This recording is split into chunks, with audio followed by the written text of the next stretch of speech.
இவ்வாறே நீர்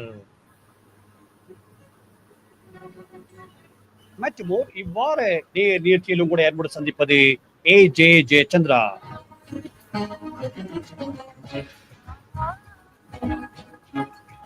ஆமைகளை இன்று இவ்வாறு நேராக சென்னை இந்தியாவிலிருந்து இசைத்தமிழுக்கும் நாடக தமிழுக்கும் 50 ஆண்டுகளுக்கு மேலாக பணியாற்றி இருக்கின்ற முனைவர் கலாநிதி அரிமளம் எஸ் பத்மநாதன் அவர்கள் கலந்து கொண்டு சிறப்பிக்க இருக்கின்றார்.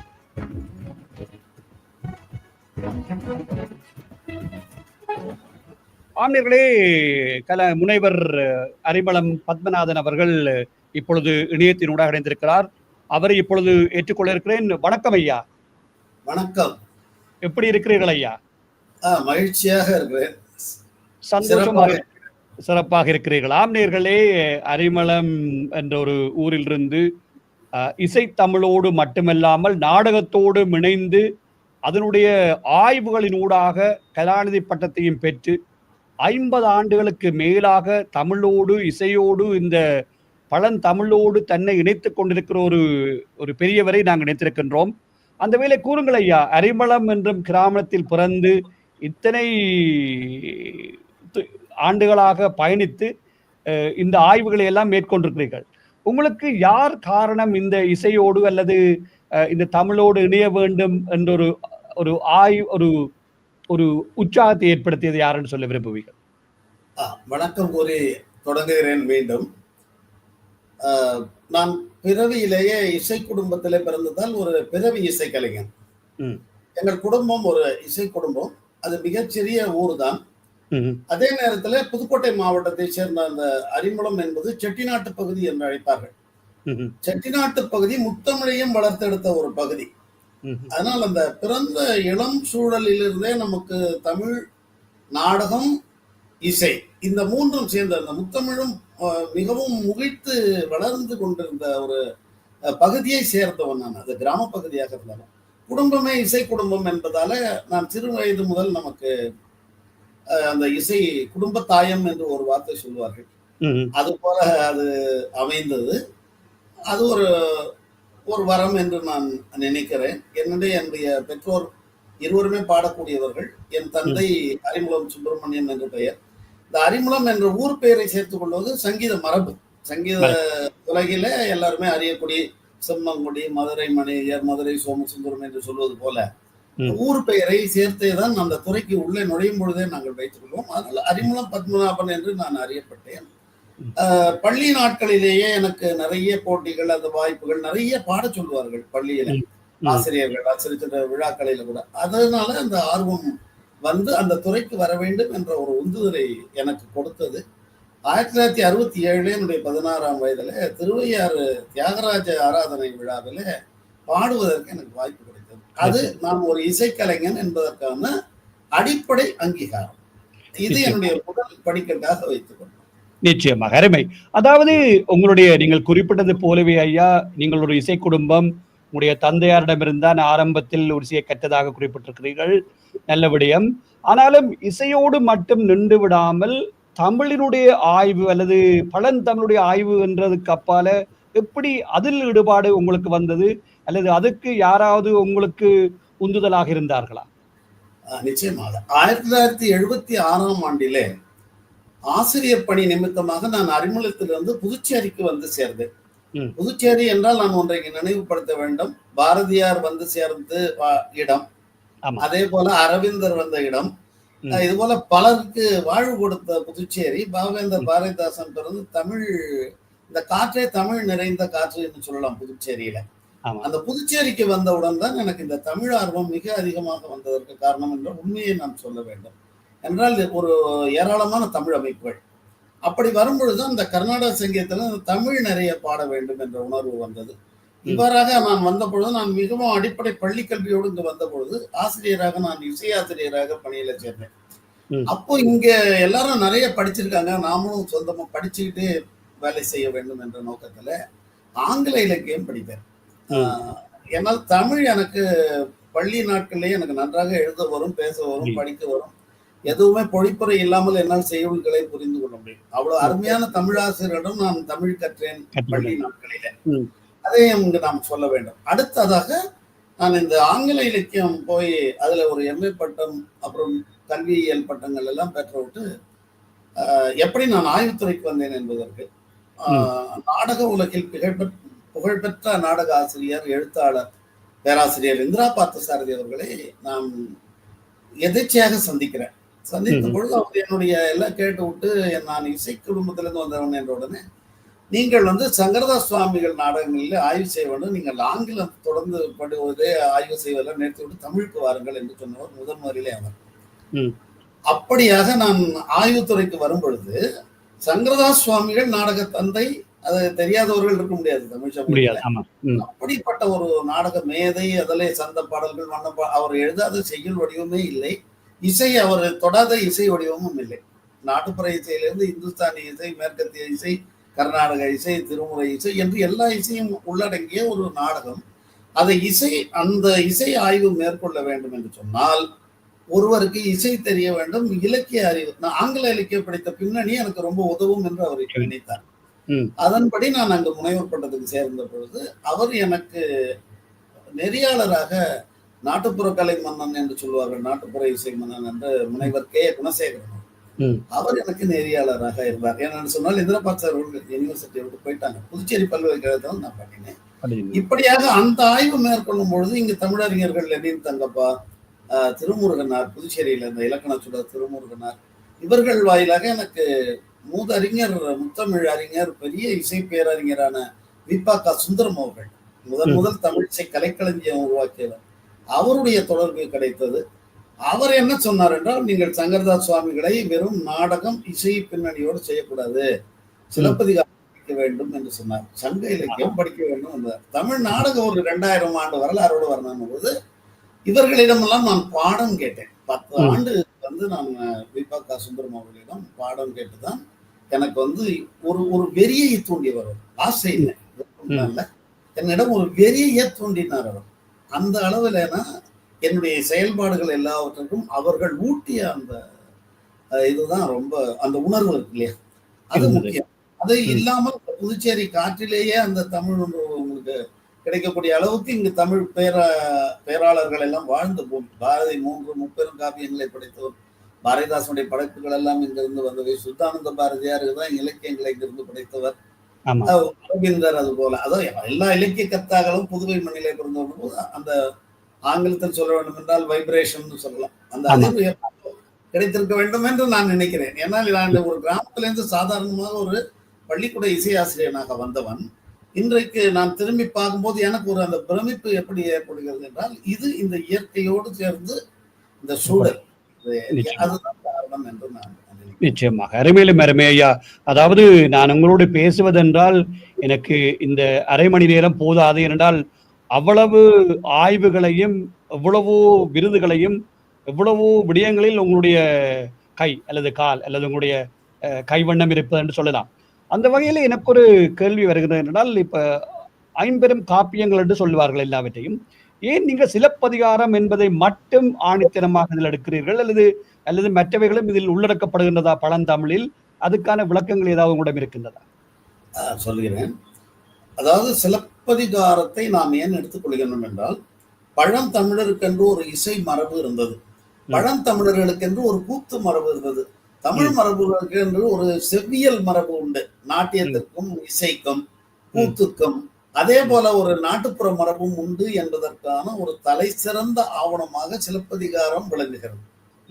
சங்க இலக்கியத்தில் இருக்கின்ற இசை நுணுக்கங்களை புரிந்து கொள்ள வேண்டுமானாலும், அதே போல தொல்காப்பியத்துல சொல்லக்கூடிய இசை நுணுக்கங்களை புரிந்து கொள்ள வேண்டுமானாலும் சிலப்பதிகாரத்தை வழியாக கொண்டுதான் நாம தமிழருடைய, பழந்தமிழருடைய இதுகளை நீங்க புரிந்து கொள்ள முடியும். ஏனென்று சொன்னால், மூலம் மட்டும் இல்லாமல் அந்த உரை ஆசிரியர்கள், அடியார்க்கு நல்லார், அரும்பத உரை, இவர்களுடைய துணையின்றி சங்க இலக்கியத்தில் சொல்லக்கூடிய பண்ணு பெயர்ப்பு என்று சங்க இலக்கியம் பேசுகிறது. எல்லா இலக்கியங்களும் பேசுகின்றன, 8 தொகை முழுவதிலும் இருக்கு, படுத்துப்பாட்டு எல்லாத்திலையும் இருக்கு. அதை எல்லாத்தையும் நீங்கள் புரிந்து கொள்ள வேண்டும் என்றால் உடனே நீங்கள் சிலப்பதிகாரத்திற்கு வர வேண்டும். அதே போல 20ஆம் நூற்றாண்டு வரை உள்ள தொடர்ச்சி இருக்கு இல்லையா, இது எதனுடைய தொடர்ச்சி என்று தெரிந்து கொள்ள வேண்டும் என்றாலும் நீங்க சிலப்பதிகாரத்துக்கு போகணும். அதனாலதான் இளங்கோவை போல் யாங்கனமே பிறந்ததில்லை பாரதி சொன்னதோட நெஞ்சை அள்ளும் சிலப்பதிகாரம் சொல்றார்.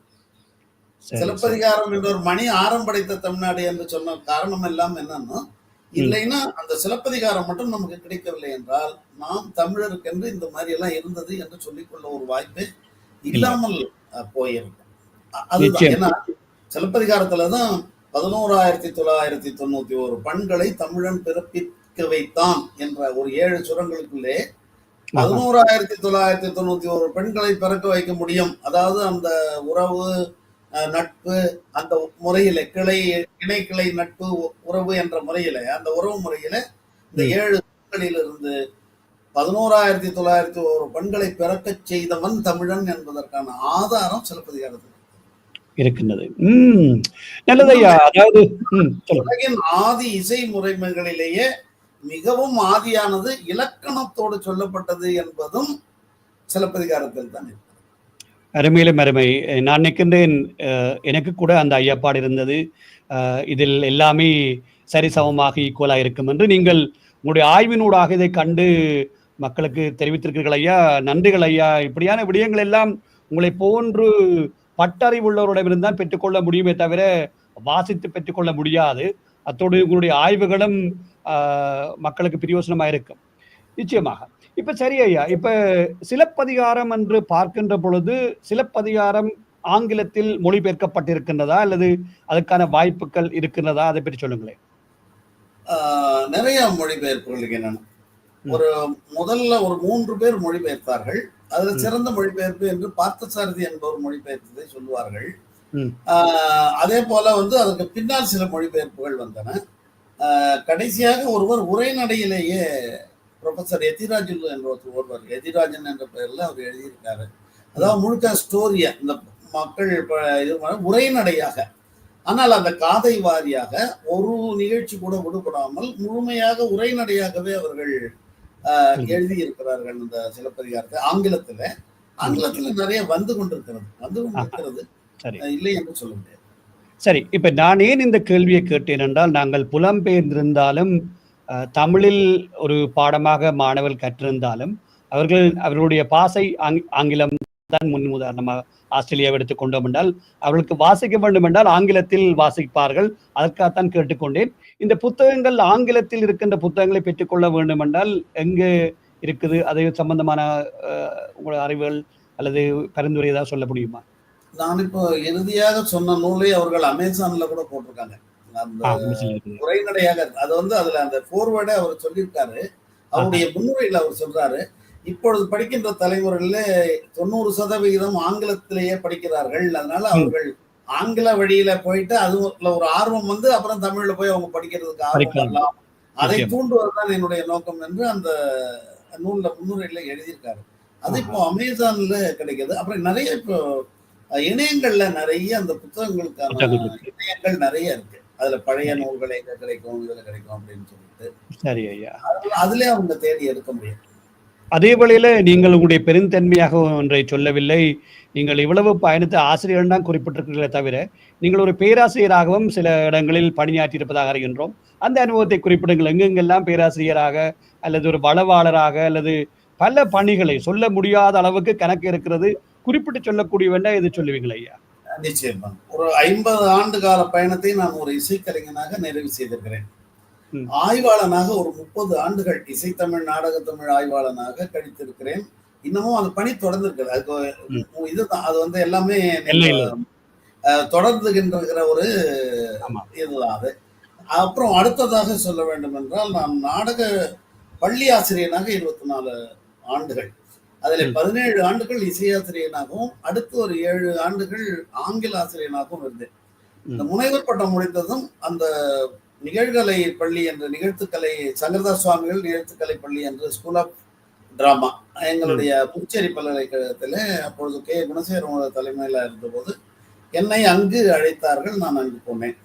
அங்கே இந்த கெஸ்ட் ஃபேக்கல்டி என்று சொல்வார்கள், அதான் விசிட்டிங் ப்ரொஃபஸர், வருகைதர் பேராசிரியராக சென்று நிறைய அங்க ஒரு 6 ஆண்டுகள் பணிபுரிந்தேன். இதற்கு இடையில எல்லா பல்கலைக்கழக இசைத்துறைகள், நம்முடைய தமிழ் பல்கலைக்கழகம், இங்க சென்னை பல்கலைக்கழகம், மதுரையில் இருக்கிற கல்லூரிகள், இசைக்கல்லூரிகள், அதுபோல தமிழ் துறையினர் நிறைய இந்த யூஜிசி என்று சொல்லக்கூடிய பல்கலைக்கழக மானிய குழு நடத்துகிற எல்லா இதுலையும் நான் போய் வகுப்பு வந்து இசை கலைஞர் ஆசிரியர்கள், நடன ஆசிரியர்கள், தமிழ் பேராசிரியர்கள் எல்லோருக்குமே நான் வகுப்பு நிறைய எடுத்திருக்கிறேன்.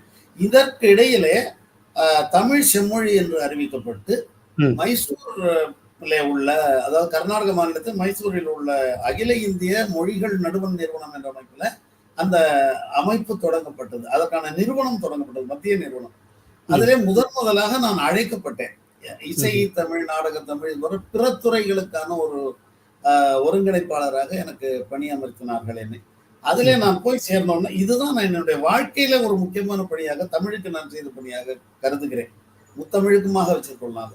அங்க நான் சென்ன உடனே அவங்க என்ன சொன்னார்கள், உங்களுக்கு பூரண சுதந்திரம் உண்டு, நீங்கள் என்ன செய்ய வேண்டும் என்று நினைக்கிறீர்கள் இப்போது தமிழுக்கு, எங்க என்ன தேக்கம் இருக்கிறது, அதை நீங்கள் உங்க துறை சார்ந்து செய்யலாம் என்று சொன்னபோது நான் உடனே ஒரு திட்டம் செய்து கொடுத்தேன். அந்த திட்டம் என்னவென்று சொன்னால், செய்யுளை உரைநடை மாதிரியாக படிக்கிறார்கள் வகுப்புல. ஏன்னா நான் கல்வி ஆசிரியர், பள்ளி ஆசிரியனாக இருந்து போனவன். அந்த வகையிலே நாங்கள் 2 தலைமுறையினர் இப்பொழுது நாங்கள் எல்லாம் செய்யுளை இசையோடு கேட்டவர்கள், தமிழாசிரியர்கள் பாடி.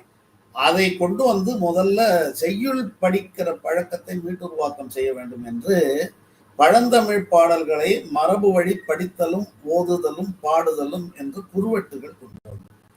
அதில் சங்க இலக்கியத்தை தேர்ந்தெடுக்கப்பட்ட பாடல்களை நான் சிறந்த தேர்ந்த வல்லுநர்கள், மா வைத்தியலிங்கம், அவர் சுந்தரேசனாருடைய மாணவர், அதுபோல திருமுருகன், இது போன்ற நல்ல தேர்ச்சி பெற்றவர்களை கொண்டு அதை முதலில் செய்தேன். அதுக்கு ஒரு பெரும் வரவேற்பு இருந்ததால் தொல்காப்பியத்தை முற்றுவதலாக செய்தோம்.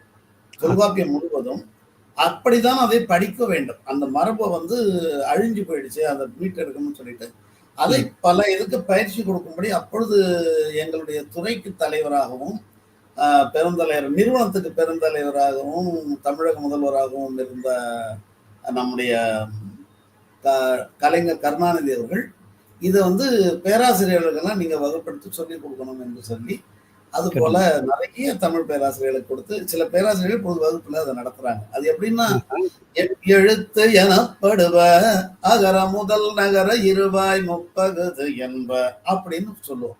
இதுக்கு ஒரு பெரிய அறிவெல்லாம் வேண்டியதில்லை. யாதும் ஊரே யாவரும் கேளீர், இது போல எல்லாத்தையும் அது மாதிரி படிக்கணும். இப்படிதான் எங்களுக்கு சொல்லி கொடுத்தார்கள் இசையாசு. அதாவது உரைநடை வகுப்பு தனியா தெரியும், செய்யுள் வகுப்பு நடக்குதுன்னாக்கா வித்தியாசம் இருக்கு, பாட்டு இசை கிடைக்கும். அந்த மரபு உருவாக்குறதுக்காக ஒரு பெரிய முயற்சி செய்து 10 பாட்டு முற்றுவதல், தொல்காப்பியம் முற்றுவதல் கொண்டு வந்தோம். அப்புறம் எனக்கு பல காரணங்களுக்காக என்னால 2011க்கு மேல அங்க தொடர முடியாமல் நான் வெளியில் வந்துவிட்டேன். நான் அவர்கள் என்னை இருக்கும்படிதான் சொன்னார்கள். எனக்கு அதுக்கு ஒரு காரணம் என்னவென்றால், நான் பல ஆய்வுகளை எழுதி, நூல் எழுதி கொண்டு மக்களுக்கு, அடுத்த தலைமுறைக்கு பல செய்திகள் சென்று சேர வேண்டும்.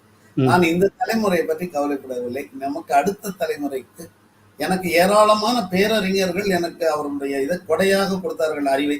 அந்த அறிவை நான் வந்து இவங்களுக்கு பண்டமாற்று செய்து விட்டு சொல்ல வேண்டும். அடுத்த இதுதான் என்னுடைய தலையாய கடமை. இந்த கடமை ஒரு ஆசிரியருக்கும் ஒரு மூத்த குடிமகனுக்கும் இருக்கிறதாக நான் நினைக்கிறேன். நிச்சயமாக ஐயா, நாங்கள் இன்னொரு கேள்வி ஒன்று கேட்க இருக்கிறேன்னா, நீங்க இசையோடு இருக்கின்றபடியால் இந்த கூத்து வடிவம், தமிழருடைய ஒயிலாட்டம் மயிலாட்டம் எல்லாம் இருக்கின்றது, அது ஒரு பக்கம். அதனால இந்த கூத்து இப்ப இலங்கையில எடுத்துக்கொண்டால் தென்மோடி, வடமோடி அல்லது மட்டக்களப்புல வித்தியாசமா இருக்கும், யாழ்ப்பாணத்துல வித்தியாசமா இருக்கும். அதே போல இந்தியாவிலும் இருக்கின்றதா? அதை பற்றி சொல்லுங்களேன் ஐயா. நிச்சயமாக இருக்கிறது. இந்தியாவில் தமிழ்நாடு மட்டும் எடுத்துக்கொண்டாலே பல வகை கூத்து வடிவங்கள் இங்கே இருக்கின்றன. இங்க தென் பகுதியில பார்த்தால் சங்கரதாஸ் சுவாமிகளுடைய இசை நாடகங்கள் தான் ரொம்ப போலோச்சி இருந்தது. இப்போ அவங்க சங்கங்கள் தான் நிறைய நடத்துறாங்க. இதே காவிரிக்கு இந்த பக்கம் வந்து விட்டால், அதாவது சிதம்பரம் இந்த பகுதியெல்லாம் பார்த்தால் மகாபாரத கூத்துகள், தெருக்கூத்து, அது 10 நாள் 18 நாள் அது போல தொடர்ந்து, இது கோயிலோடு சேர்ந்த ஒரு நிகழ்வாகவே இந்த கலை நிகழ்வுகள் நாட்டார் கோயில்களோடு தொடர்புடையது. அங்கே சங்கரதாஸ் சுவாமிகளுடைய தான் அப்படிதான். அது இல்லாமல் இந்த தேவராட்டம், இது போல பல ஆட்டங்கள், இந்த ஒயிலாட்டம், அதெல்லாம் வந்து மாவட்டம் வட்டாரம் சார்ந்து அது போல இருக்கிறார்கள். இந்த வகையில பல செய்திகள் வந்து நாம சொல்ல முடியும். அதனாலதான் இந்த நாடக தமிழ் என்பது என்ன சொல்லிவிட்டார்கள் பெரிய அறிஞர்களான இன்று பரதநாட்டியம் என்று இருப்பது நாடக தமிழ், நாட்டியம்தான் நாடக தமிழ் என்று சொல்லிவிட்டார்கள். ஆனால் என்னுடைய கருத்துல நாடக தமிழுடைய எச்சமாக நமக்கு இப்போது தெருக்கூத்து தான். இந்த தெருக்கூத்து தான் நீங்கள் அங்கு வடமோடி தென்மோடி என்று சொல்லுகிறார்.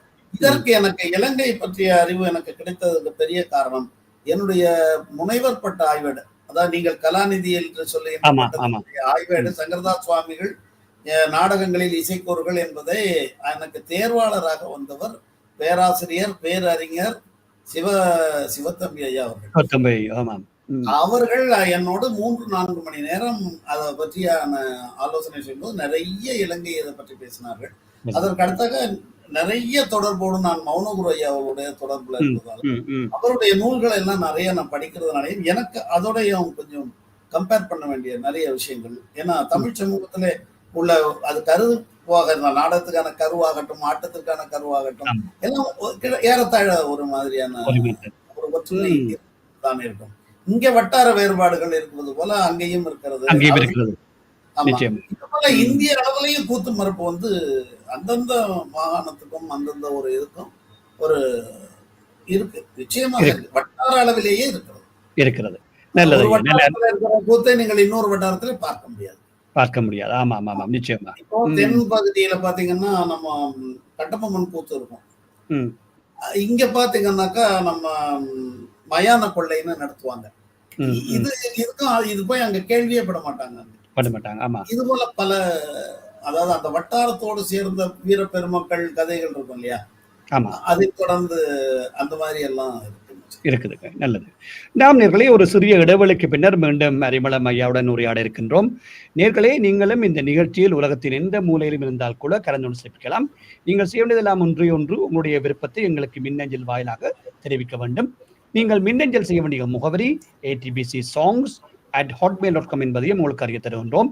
இந்த நிகழ்ச்சியானது பிரதி திங்கட்கிழமைகள் சிட்டி நேரம் இரவு 9:30 ஏடிபிசியுடைய வானொலியுடைய தனிப்பட்ட வானொலியூடாகவும் ஏடிபிசியுடைய இணையதளம், ஏடிபிசியுடைய ஆப், ஏடிபிசியுடைய முகநூல், ஏடிபிசியுடைய யூடியூப் சேனல் வாயிலாகவும் சமகாலத்தில் எடுத்து வரப்படுகிறது. அத்தோடு என்னுடைய தனிப்பட்ட முகநூல் வாயிலாகவும் சமகாலத்தில் எடுத்து வரப்படுகிறது. இப்போ ஐயா, அதே வேளையில் நீங்கள் சிங்கார சிட்னிக்கு வர இருப்பதாக அறிகின்றோம். ஒரு வருகின்ற 30ஆம் தேதியும் 1ஆம் தேதியும் இங்கு சிட்னியில் இருப்பதாக அறிகின்றோம்.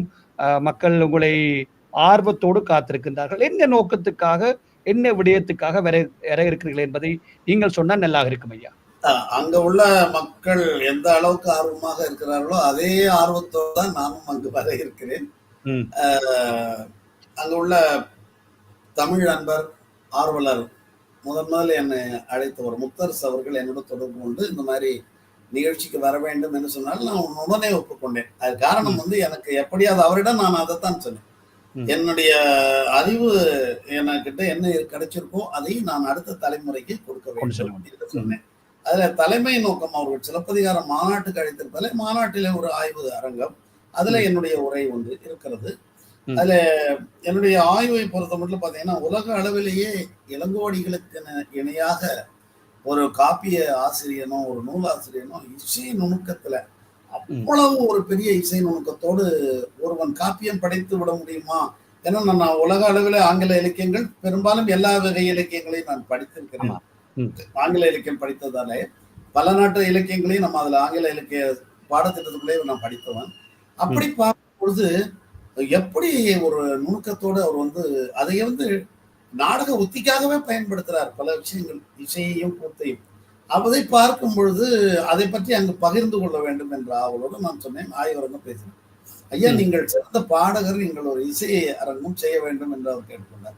அதனால சிலப்பதிகார பாடல்களை கொண்டே ஒரு இசை அரங்கை நாம் அங்கு அவர்கள் ஏற்பாடு செய்து அது பாடுகிறேன்.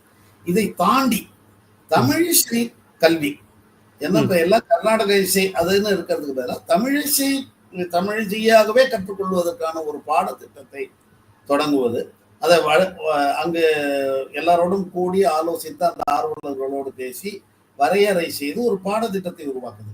அதற்கு பிறகு அதற்கு ஒரு பாட நூலை உருவாக்குவது, அதற்கு பிறகு அதற்கு குறுவட்டுகளை உருவாக்குவது. அந்த ஆடியோ என்று சொல்லுவார்களே, ஆடியோ கேட்டுக்கொண்டு பாக்குறதே அப்படியே கேட்டுக்கொண்டு படிக்கிற மாதிரியான. ஏன்னா நம்முடைய இசை மரபும் சரி, நாட்டார் மரபும் சரி, கற்றலில் கேட்டலே நன்று. நிச்சயமா. அதனாலதான் செல்வத்துள் செல்வம், செவிச்செல்வம், அச்செல்வம், செல்வத்துள் எல்லாம் தலை என்று சொன்னார். ஏனென்று சொன்னால் தமிழ் மொழியும் தமிழ் இலக்கியமும் தமிழ் இசையோ தமிழ் நாடகமோ ஆரல் ஓரல் ட்ரெடிஷன் என்று சொல்வார்கள். அது நம்ம செவி வழி வாய்மொழி செவி வழி மரபுல நம்ம கற்றுக்கொண்டு வந்திருக்கிறோம். பாடம் கேட்டது தானே அந்த காலத்துல, படித்ததல்ல, பாடம் கேட்டார் சொல்லுவாங்க. அந்த முறையில குறுவட்டுகளையும் தயாரித்து கொடுக்கிறது அந்த பாடத்திட்டத்துக்கான குறுவட்டு. இது ஒரு மிகப்பெரிய ஒரு நான் என்னுடைய பயணத்திட்டத்துல அது ஒண்ணு வைத்திருக்கிறோம். அது இல்லாமல் அடுத்த தலைமுறையினர் இப்ப நீங்க நான் பார்த்த வரைக்கும் இங்கே தமிழ்நாட்டு சூழல் அப்படித்தான், அங்க எப்படி இருக்கும் எனக்கு தெரியாது. எந்த இலக்கிய கூட்டமாகட்டும், கலை கூட்டமாக இருக்கட்டும், ஆய்வரங்கமாக இருக்கட்டும், இது மாதிரி இலக்கிய விழாக்கள்னா பெரும்பாலும் வருபவர்கள் 60 வயதுக்கு மேற்பட்டவர்கள், இல்ல 55 வயது. சிட்னில வருவாங்களான்னு எதிர்பார்க்கிறேன் ஒரு 30 வயதுக்குள்ளவர்கள். ஏன்னா நான் ஏராளமான இடங்கள்ல நான் போய் இங்கு பேசின போதுல ஒரே ஒரு இடத்துல மட்டும் எனக்கு ரொம்ப ஆச்சரியமாக இருந்தது. கிட்டத்தட்ட ஒரு வந்திருந்த கூட்டத்துல 100ல 60 பேருக்கு மேல் 30 வயதுக்கு உட்பட்டவர்கள் இருந்தார்கள். அந்த ஒரு அரங்கம், எனக்கு தமிழ் இசை அரங்கம் பேசினேன் அதுல. அதாவது தண்ணீர் இல்லாத தமிழ் இசை என்ற தலைப்புல நான் பேசினேன் சென்னையில. அது ஒரு கூட்டம் தவிர என்னுடைய 30 ஆண்டு இந்த ஆய்வு அரங்க உரை அனுபவங்களில பெரும்பாலும் 60 வயதுக்கு மேற்பட்டவர்கள். அதனால் நான் என்ன சொல்லியிருக்கிறேன் என்றால், நீங்கள் அந்த இளம் வயதினை கொண்டு வந்து அவர்களுக்கு சில இதை நாம கற்பித்தல், அது ஒன்று. இன்னொன்று, அங்கு இப்ப இசை வல்லுநர்கள் நிறைய இருக்கிறார்கள் என்று கேள்விப்பட்டேன். சிலர் என்னை தொடர்பு கொண்டார்கள். அதாவது இப்ப கர்நாடக இசை என்று சொல்லக்கூடிய செவ்விசை கலைஞர்கள், அவர்களுக்கும் சில தமிழ் இசையில பல இதுகள் இருக்கு, வள்ளலாறுலாம் இருக்காங்க. இது போன்ற பல பாடல்கள் அவர்களிடம் போய் சேரவே இல்லை. அவர்களுக்கு நான் அந்த சொல்லி அது பயிற்சி கொடுத்து அவர்களுக்கு அந்த சுவையை காமிச்சிட்டா போதும், அவர்கள் அதை எடுத்துக்கொண்டு சில பாடல்கள் கொடுத்து, அது போல சில தமிழ் பாடல்களை எப்படி பாடுறது கொஞ்சம் வித்தியாசமா பாடணும் அப்படிங்கிற முறையெல்லாம் சொல்லலாம் என்றெல்லாம் திட்டமிட்டு இருக்கிறோம். என்னுடைய இசை நிகழ்ச்சிகளை நிறைய நடத்துறதுல எனக்கு ஆர்வம் இல்லை என்று அவரிடம் சொன்னேன். அதாவது இசை நிகழ்ச்சி நடத்துவதை விட நான் ஆசிரியனாக பணிபுரிவதை தான் ரொம்ப விரும்புறேன். இசை கலைஞனாக, ஒரு நிகழ்த்து கலைஞனாக இருப்பதை விட, இப்போ இதுல சொல்லுவாங்க இல்லையா, கூத்து ஆசிரியரா இருக்கிற கூத்து வாத்தியாருக்கு கூத்து கலைஞரை விட கூத்து வாத்தியாருக்கு கடமை பொறுப்புகள் அதிகம் இல்லையா? அது நம்முடைய கலைகளுக்கு ரொம்ப முக்கியம். இப்போ அது மாதிரி ஆசிரியர்கள் ரொம்ப குறைவாக இருக்கிறது. நுட்பமான பகுதிகளை கொஞ்சம் சொல்லிக் கொடுக்கணும் என்று நான் விரும்புகிறேன். என்னுடைய இது அவர்களை மேதைகள் ஆக்குவதல்ல. நான் இருக்க போறது ஒரு 10 இருக்கலாம், 15 நாள் இருக்கலாம். அவர்களை மேதைகள் ஆக்குவதல்ல, இதை நோக்கி அவர்களை திருப்புவது, அவருடைய ஆர்வத்தை தூண்டி மோட்டிவேஷன் என்று சொல்வார்கள். அவர்களை தமிழ்ல இதெல்லாம் இருக்கு. இன்னொன்னு பயப்படுறாங்க. தமிழ் இலக்கிய இளைய சமுதாயம், இன்னைக்கு உள்ள இளைய சமுதாயம் அங்க எப்படி இருக்கு எனக்கு தெரியல. என்ன நினைக்கிறாங்க அப்படின்னா, அது இலக்கியம், இசை, கிளாசிக்கல் என்ற வார்த்தையை அவங்களை பயமுறுத்துது. அது போனா அது ரொம்ப கடினமா இருக்கும், நமக்கெல்லாம் வராது, அந்த மாதிரியான ஒரு இதெல்லாம் இருக்கிறதுனால அதை முதல்ல கட்டுடைக்க வேண்டும், அதை உடைச்சு தள்ளணும். என்னுடைய நான் 3000 பேரை கொண்டு சேர்த்து பண்ணுவேன். அதெல்லாம் நான் ஒரு 3 நிகழ்ச்சிகள் 3000 பேரை கொண்டு இசை நிகழ்ச்சி பண்ணியிருக்கிறோம். அதுல மராட்டிய குழந்தைகள், தாய்மொழியே தமிழ் இல்லாதவர்களுக்கு தமிழ் பாரதியார் பாடல் விடுதலை சொல்லிக் கொடுத்தோம். அது அவ்வளவு உச்சரிப்பு அருமையாக அவர்கள் பாடினார்கள். அதுக்கப்புறம் தமிழ் பாட்டு வேற கத்துக் கொடுங்கன்னு கேட்கிறாங்க. டெல்லியில 1000 பேருக்கு கத்துக் கொடுத்தோம். ஏன்னா அதுல நம்ம எப்படி அவர்களுக்கு அந்த சுவையை காட்ட வேண்டும்.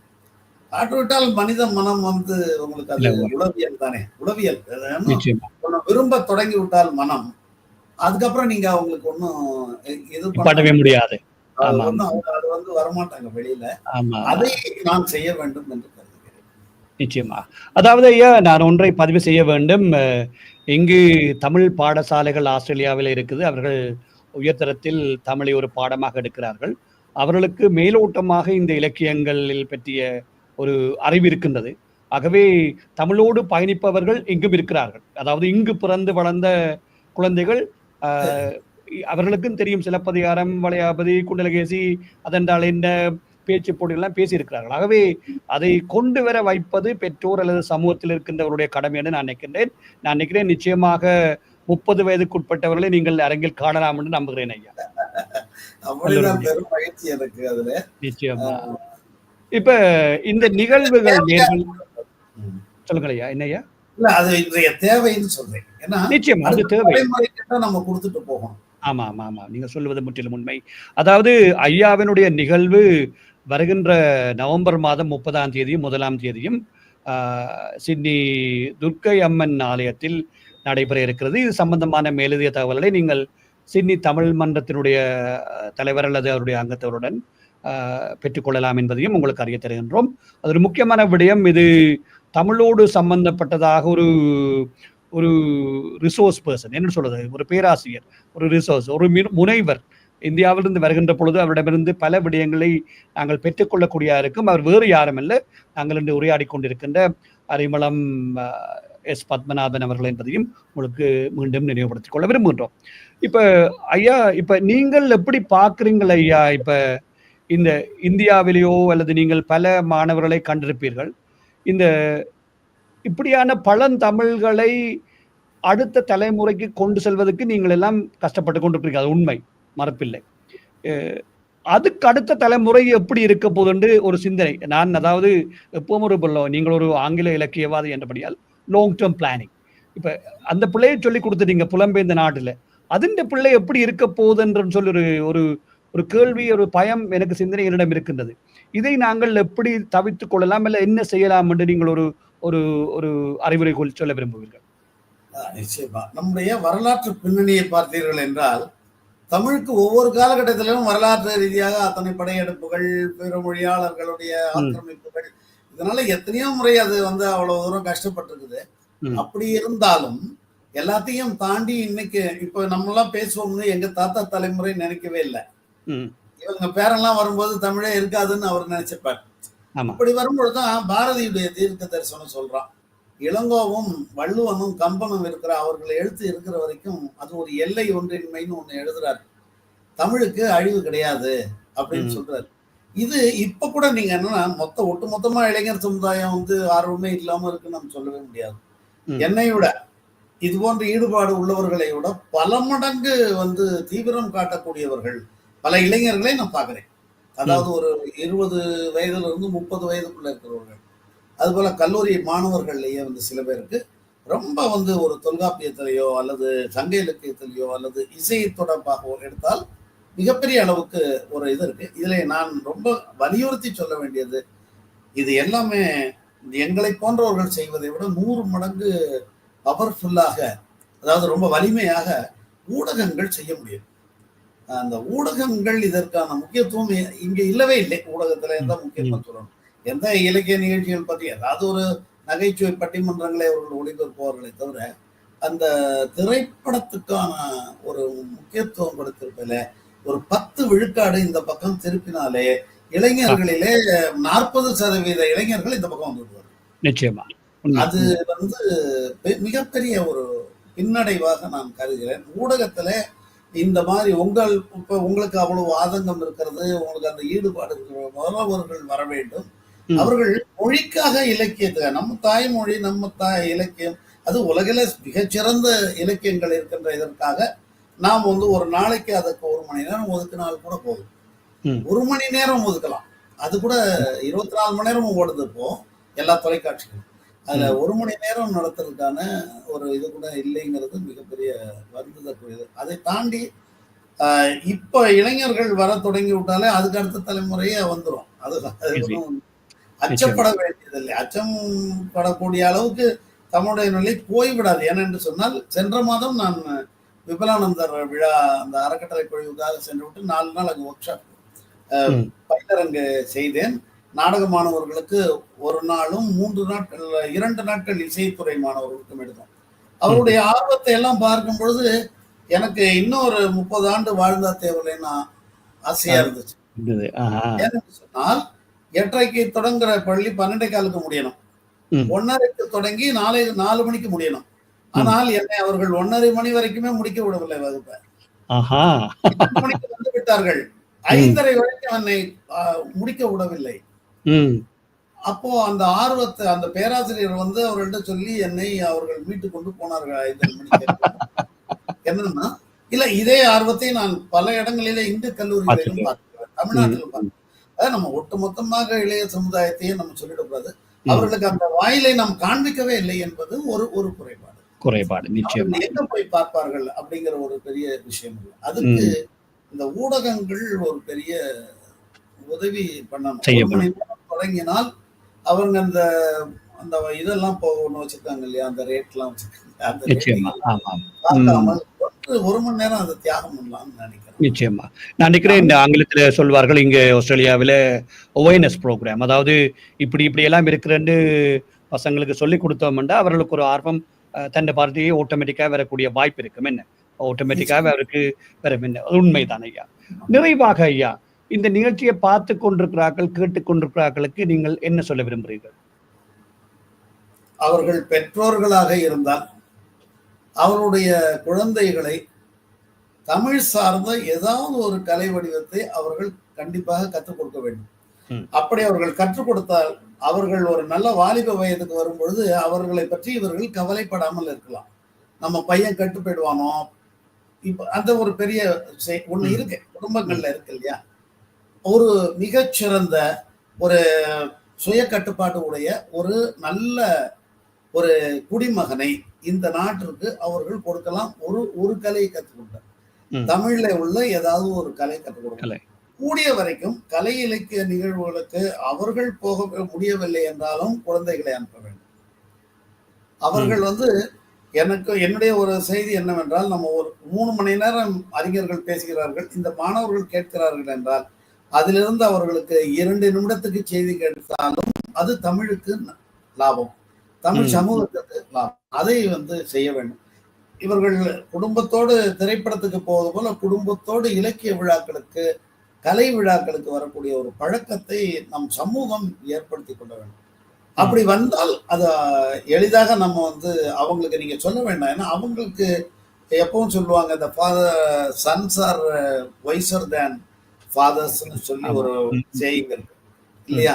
அந்த ஒரு இதுல தந்தைகளை விட மகன்கள் இன்னும் புத்திசாலிகள்னு சொல்ற போல அவங்க இன்னும் எளிதாக நம்மை விட அதிகமாக அதுல இருந்து கிரகித்து எடுத்துக்கொள்ள முடியும். அதை நிச்சயமாக செய்ய வேண்டும். அப்புறம் அவர்களுக்கு வாசிப்பு பழக்கத்தை ஏற்படுத்தி ஆமா, கூடிய வரைக்கும் அவர்கள் எந்த தாய்மொழியுடைய, நான் தமிழுக்கு மட்டுமே சொல்ல, அவருடைய தாய்மொழியிலேயே வீட்டிலே குழந்தைகளோடு பேச வேண்டும். எனக்கு ஒரு மகன் ஒரு மகள், நாங்க வீட்டுல தமிழ் தவிர எதுவுமே பேச மாட்டோம். அவங்க ஆங்கிலத்துல தான் பேசினாங்க. அவங்களுக்கு நான் 4ஆம் வகுப்பு 5ஆம் வகுப்பு படிக்கும் பொழுதே நம்முடைய தமிழ் தினசரிகளை வாங்கி படிக்க சொல்லுவேன். எழுத்து கூட்டி படிப்பார்கள். அது போல புத்தகத்தை கொடுத்து எதையாவது ஒண்ணு படிக்க சொல்லுவேன். இதை நாம் பழக்க வேண்டும். இது என்னவென்று சொன்னால், நம்ம தமிழ்ல தான் பேசணும் அப்படின்னா பேச்சிலேயே அவங்க தமிழை நிறைய கத்துக்கிட்ட முடியும். அதன் மூலமாக படிப்புல அவர்களுக்கு ஆர்வம்.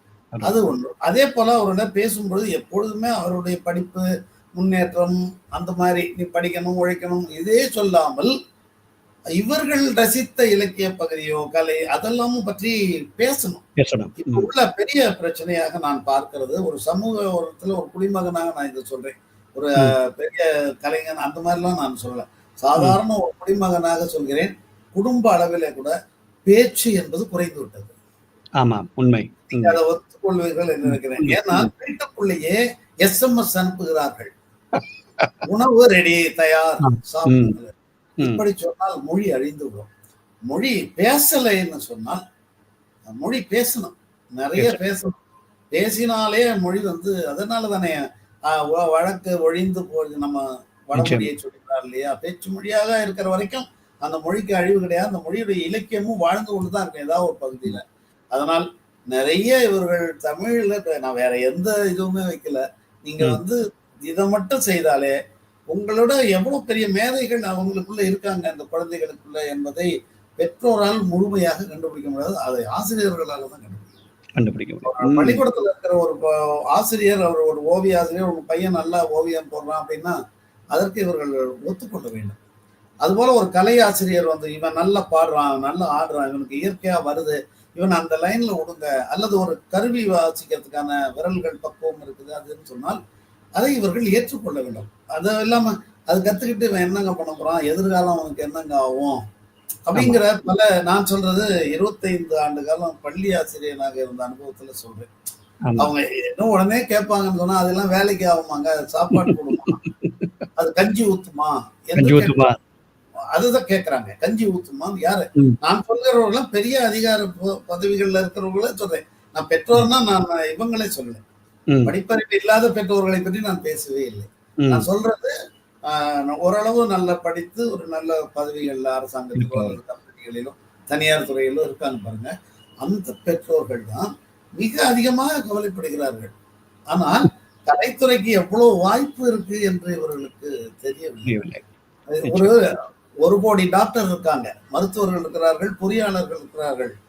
ஒரு எம்.எஸ். சுப்புலட்சுமி தான், ஒரு சீர்காழி கோவிந்தராஜன் தான், ஒரு சீலா அம்மா தான் இல்லையா? அது போல இலக்கிய அறிவுன்னு போனீங்கன்னா, இலங்கைக்கு போறீங்கன்னா ஒரு சிவத்தம்பி ஐயா தான், ஒரு கைலாசபதி தான், ஒரு மகாகவி பாரதி தான். இங்க இது போல நம்ம அறிஞர்களை நம்ம ஒரு அப்துல் கலாம் அது மாதிரி சொல்றோம் இல்லையா? அது மாதிரி ஏன் அவர்கள் பையங்க வரலாம்ங்கிற ஒரு இது அவங்களுக்கு வரணும். இப்படி வந்தவங்க எல்லாருமே பல்துறையிலையும் தான் சிறந்து விளங்கி இருக்கிறாங்க. அதனால நான் சொல்றது, பொது நிகழ்வுகளுக்கு, அதுவும் இலக்கிய நிகழ்வுகள், நம்ம மொழி சார்ந்த நிகழ்வுக்கு குடும்பத்தோடு பெற்றோர்கள் கிளம்பி வர வேண்டும். இதை 100 ஆண்டுகளுக்கு முன்னாடி அவர் எழுதியிருக்காரு. பாரதி எழுதியிருக்கிற ஒரு கட்டுரையில, நீங்க தீபாவளி கொண்டாடுற மாதிரி, பொங்கல் கொண்டாடுற மாதிரி, நீங்க தொல்காப்பியர், இந்த வாரம் தொல்காப்பியர் பண்டிகை, இந்த வாரம் இளங்கோவடிகள் பண்டிகை, இந்த வாரம் திருவள்ளுவர் பண்டிகை என்று தமிழ்நாடு எங்கிலும் கொண்டாட வேண்டும்னு சொல்றாங்க. அந்த அளவுக்கு இல்லை என்றாலும், ஏன்னா ஒரு கூட்டம் நடத்துறவங்க எவ்வளவு கஷ்டப்பட்டு அதை நடத்துறாங்க. இலக்கிய எங்களை இவ்வளவு தூரத்துல இருந்து கூப்பிடுறாங்க. எங்களுடைய வயதெல்லாம் மறந்துதான் நாங்க ஒரு உற்சாகத்தோட வரோம் இல்லையா? அப்பொழுது அங்க ஒரு இளைஞர்களுடைய கூட்டத்தை பார்க்கும் பொழுது கிடைக்கிற ஆர்வம் இருக்குல்ல, அது ஏன்னா அவர்களுக்கு தான் இது அவர்களுடைய சொத்து. எனக்கு வேற ஒண்ணும் இல்லை அப்படி சொல்றேன். இந்த தமிழ் இலக்கியம் என்றது உலகத்துல இல்லாத மிகப்பெரிய சொத்துக்கு சொந்தக்காரர்கள் அவர்கள். இப்பொழுது நான் உயில் அவர்கள் பேர்ல எழுதி அவங்கள்ட்ட கொடுத்துடணும். கை பார்க்க வேண்டிய நேரம் என்று நான் சொல்றேன். இதுதான் சொல்ல விரும்புவது. இந்த ஒரு உங்களுடைய அழைப்பின் மூலமாக இந்த ஆஸ்திரேலிய தமிழ் ஒலிபரப்பு கூட்டு ஸ்தாபனத்தின் வாயிலாக இதை எவ்வளவு பேர் கேட்க வாய்ப்பு இருக்கிறது. இப்பொழுது கேட்பவர்கள் எல்லாருக்கும் சேர்த்து என்னுடைய அன்பை, வாழ்த்துக்களை, அவர்களுக்கு ஒரு நல்ல வாழ்க்கை, நோயற்ற வாழ்வு, அதோட ஒரு மொழி வளத்தோடு கூடிய இலக்கிய வளத்தோட இலக்கிய ரசனையை குழந்தைகளை ஊட்டி விட்டாலே போதும். கலை ரசனையும் இலக்கிய ரசனையும் ஊட்டி விட்டால் நீங்கள் ஒன்று சொல்லுவார்கள், ஒரு கிராமத்துல 2 கலைஞர்கள் இருந்தால் அந்த கிராமத்துக்கு போலீஸ் ஸ்டேஷன் தேவையில்லை. ஆமா, போலீஸ் ஸ்டேஷன் தேவையில்லை. என்று சொன்னால் மனிதனுடைய மனத்தை பண்படுத்துவது அது கலையாக. மனிதனை மனிதன் ஆக்கியது முல்லை நிலத்துல. அதனாலதான் மாயோன் மேய காடுரை உலகமும் முல்லையை முதல்ல வைக்கிறார். முல்லை நிலத்துலதான் காட்டுமிராண்டியாக சுத்தின மனிதன் குடலை கண்டுபிடித்தான், இசையை கண்டுபிடித்தான். இசை ரசனை வந்த பிறகுதான் ஒரு மனிதன் மனிதன் ஆகிறான்.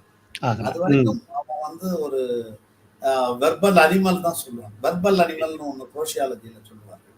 சமூக விலங்கு என்று மனிதனை சொல்வார்கள். சமூக மனிதனாக அவன் மாறுவது எப்பவென்றால் கலை ரசனை வரும்பொழுது. நம்ம கிட்ட உள்ள கலை வெள்ளம் வேற எந்த சமூகத்துக்குமே கிடையாது. தமிழ் சமூகத்துல அப்படி விரவி கிடக்கின்ற விஷயங்களை அடுத்த தலைமுறைகளுக்கு அந்த பெற்றோர் கொடுக்க வேண்டிய பொறுப்பு நிச்சயமாக இருக்கிறது என்று சொன்னதுதான் நான் ரொம்ப மகிழ்ச்சி அடைகிறேன். ரொம்ப ஒரு நன்றி சொல்லவும் நான் கடமைப்பட்டிருக்கேன். இதன் மூலமாக, இந்த ஒலிபரப்பு கூட்டு ஸ்தாபனம் மூலமாக, அதுலயும் ஆஸ்திரேலியாவில் இருக்கிற தமிழர் ஒலிபரப்பு கூட்டு ஸ்தாபனம் வாயிலாக நான் தமிழர்களோடு பேச முடிகிறது என்பது ஒரு மகிழ்ச்சிக்குரிய ஒரு செய்தியாக பார்க்கிறேன். நிச்சயமாக ஐயா, நல்லது ஐயா. உங்களுடைய பலத்த சிரமங்களுக்கு மத்தியில் நேரத்தை ஒதுக்கி இந்த வானொலியோடு இணைந்து உங்களுடைய தமிழ் இலக்கியம் அல்லது இலக்கணம் அல்லது இசை சம்பந்தமாக நேர்களோடு பகிர்ந்து கொண்டமைக்காக இந்த ஆஸ்திரேலிய தமிழ் ஒலிபரப்பு கூட்டு ஸ்தாபனம் சார்பாகவும் இந்த நிகழ்ச்சியுடைய தயாரிப்பாளர் என்ற வகையில் என்னுடைய நன்றிகளையும் பாராட்டுகளையும் தெரிவிப்போடு மட்டுமல்லாமல் உங்களுடைய கலைப்பயணம் இன்னும் பல ஆண்டு காலம் தொடர வேண்டும். உங்களுடைய வயது ஒரு பொருட்டல்ல ஐயா. தொடர்ந்தும் நீங்கள் பல ஆண்டு காலம் வாழ்ந்து ஆஸ்திரேலியாவுக்கு வருவதோடு மட்டுமில்லாமல் இன்னும் பல நாடுகளுக்கு சென்று சிறந்த தமிழ் பணி ஆற்ற வேண்டும் என்று எங்களுடைய நன்றிகளையும் வாழ்த்துக்களையும் உங்களுக்கு தெரிவித்துக் கொள்கின்றோம் ஐயா. மகிழ்ச்சி. நன்றி. நன்றி, வணக்கம்.